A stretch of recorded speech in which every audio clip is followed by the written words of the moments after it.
بسم اللہ الرحمن الرحیم۔ ابھی آفیشیل سٹوری ٹائم میں خوش آمدید۔ آج کی انتہائی زبردست سٹوری ہے اور اس سٹوری کو سننے کے بعد اپنی رائے کا اظہار ضرور کرنا ہے اور چینل کو سبسکرائب ضرور کرنا ہے۔ چلتے ہیں سٹوری کی جانب۔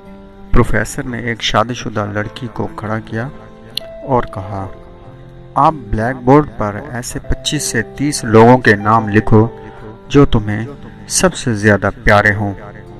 لڑکی نے تو پہلے اپنے خاندان کے لوگوں کے نام لکھے، پھر اپنے سگے رشتہ دار، دوستوں، پڑوسی اور ساتھیوں کے نام لکھ دیے۔ اب پروفیسر نے ان میں سے کوئی بھی کم پسند والے 5 نام مٹانے کے لیے کہا۔ لڑکی نے اپنے دوستوں کے نام مٹا دیے۔ پروفیسر نے اور 5 نام مٹانے کے لیے کہا۔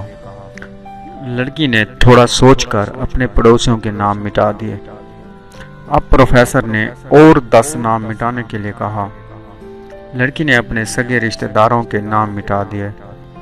اب بورڈ پر صرف 4 نام بچے تھے، جو اس کی ممی، پاپا، شوہر اور بچے کا نام تھا۔ اب پروفیسر نے کہا، ان میں سے اور 2 نام مٹا دو۔ اب لڑکی کشمکش میں پڑ گئی۔ بہت سوچنے کے بعد، بہت دکھی ہوتے ہوئے اس نے اپنے ممی پاپا کا نام مٹا دیا۔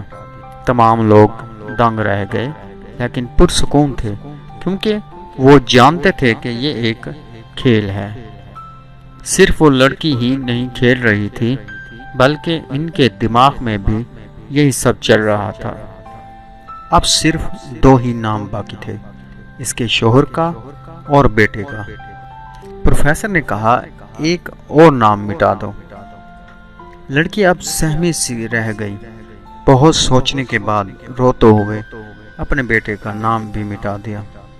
پروفیسر نے اس لڑکی سے کہا، تم اپنی جگہ پر جا کر بیٹھ جاؤ، اور سب کی طرح غور سے دیکھا اور پوچھا، کیا کوئی بتا سکتا ہے کہ ایسا کیوں ہوا کہ صرف شوہر کا ہی نام بورڈ پر رہ گیا؟ سب خاموش رہے۔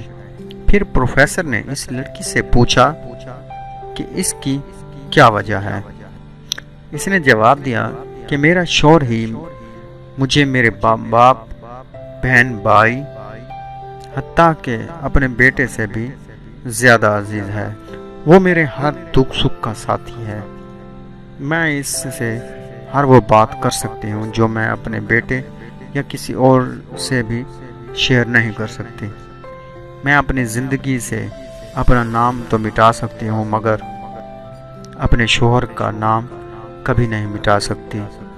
تو ناظرین، یہ ہے، اگر آپ کو میری سٹوری پسند آئی ہو اور اچھی لگی ہو تو کمنٹس میں اپنے رائے کا اظہار ضرور کیجیے گا۔